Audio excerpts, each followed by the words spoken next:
All right, welcome back to the deep dive.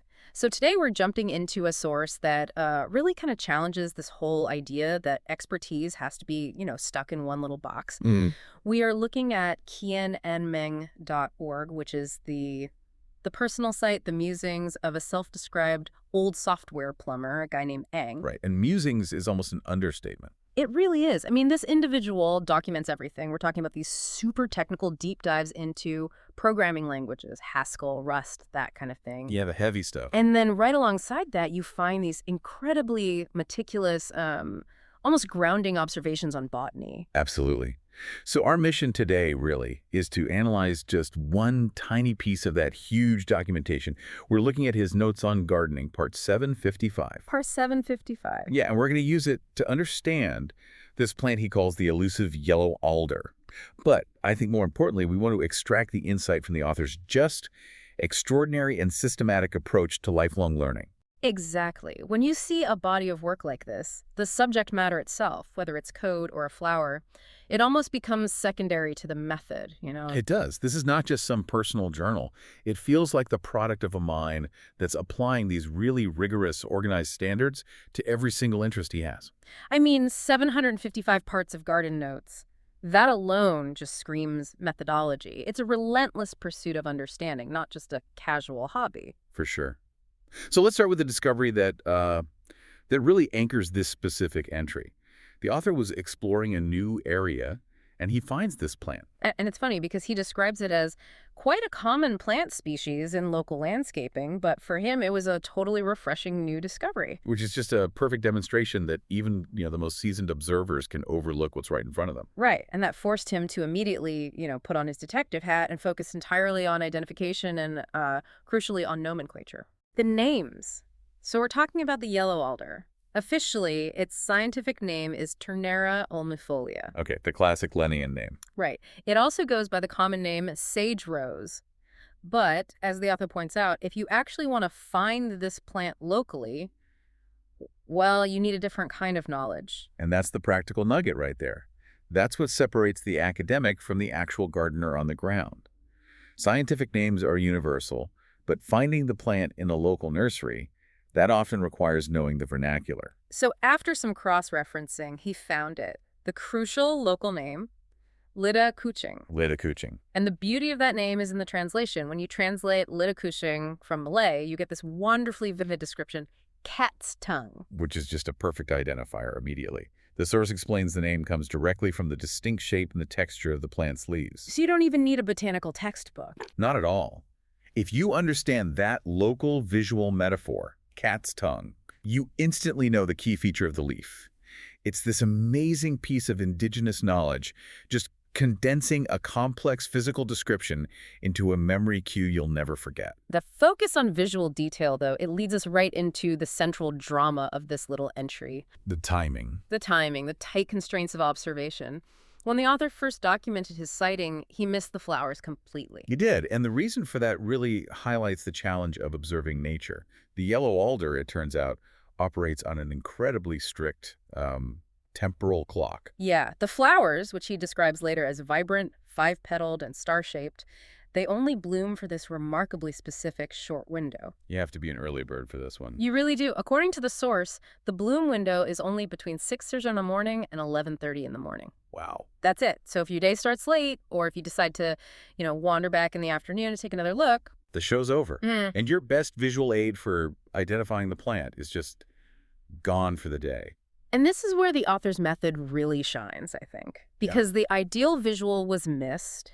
He wasn't deterred. He didn't just give up. No, he just pivoted. He relied entirely on the permanent, reliable structures, the leaves. Exactly. He still secured the identification because he knew what to look for, even when the main attraction wasn't there. And what he looked for were leaves he describes as lanceolate, which means spear-shaped narrow and tapering to a sharp, really elegant point. It's such a precise geometric description that leaf morphology was the constant that allowed her to finalize the ID, despite the flower being so fleeting. It just reinforces that foundational skill of any good observer, doesn't it? Mm-hmm. Missed observations are going to happen, but the ability to pivot to reliable, constant data, that's what distinguishes a true documentarian. And it's a global citizen, too. He notes the plant is originally native to Mexico and the West Indies. But it's naturalized all over the globe now, including his location.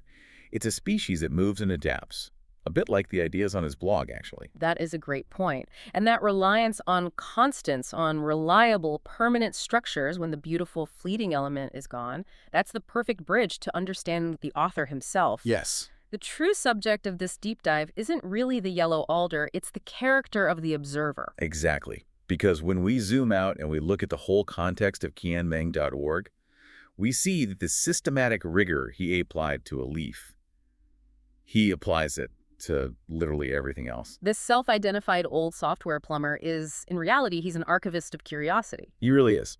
We mentioned this gardening note as part 755, but what's just stunning to me is the sheer velocity of his documentation. The archival data suggests this guy published 716 posts in the year 2025 alone. 716. That's more than 2 posts a day, every single day. Yeah. This isn't just occasional logging. This is a daily, prodigious habit of observation, synthesis, and documentation. It really makes you ask the question, what does it look like when you apply the meticulously structured, iterative documentation principles that you need for highly technical software development? Right. And you apply that to the messy, unpredictable world of, say, natural phenomena and hobbies.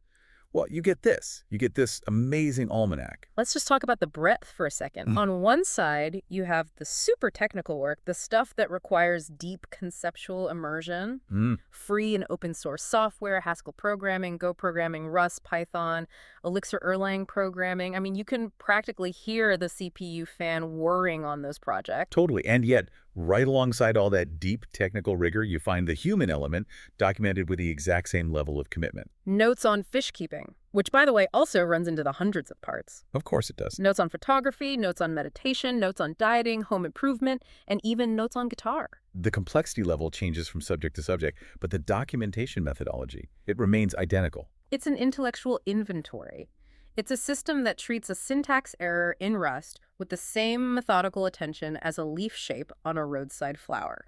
And the insight there, for you listening when you're looking at your own sources of knowledge, is that systematic learning is a portable methodology.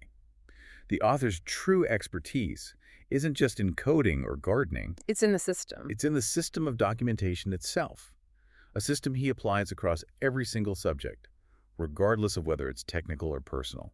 And it's a living system, too. It's not static. He confirms this right in the post, saying he plans to secure a sample of the yellow alder and explore the species further in the near future. Right, so the system ensures that discovery is always a stepping stone.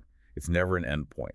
There's always a part 756. So if we quickly recap our specific subject, the yellow alder, we learned it's Turnera ulmifolia, Known locally as Lidah Kucing. or cat's tongue, a nickname that comes from the feel of those spear-shaped lanceolate leaves. And critically, you have to remember that strict bloom window, 6:0 a.m. to 11:30 a.m. It forces the observer to rely on consistency, not just on fleeting beauty. But the larger lesson, I think, is really found in the background. The commitment it takes to maintain part 755 of your gardening notes, it mirrors the rigor required for something like open source software development. And we see that connection made explicitly, actually, in his support for organizations like the Electronic Frontier Foundation, the EFF. The Free Software Foundation, the FSF. And the Tor Project. These are all organizations dedicated to documenting knowledge, ensuring its openness, and protecting the intellectual space you need for its exploration. It's a unified philosophy, isn't it? That knowledge is only truly valuable if it's observed, documented, and then shared. It really makes you rethink what true intellectual discipline looks like. It's not just about mastering one demanding subject, like Haskell.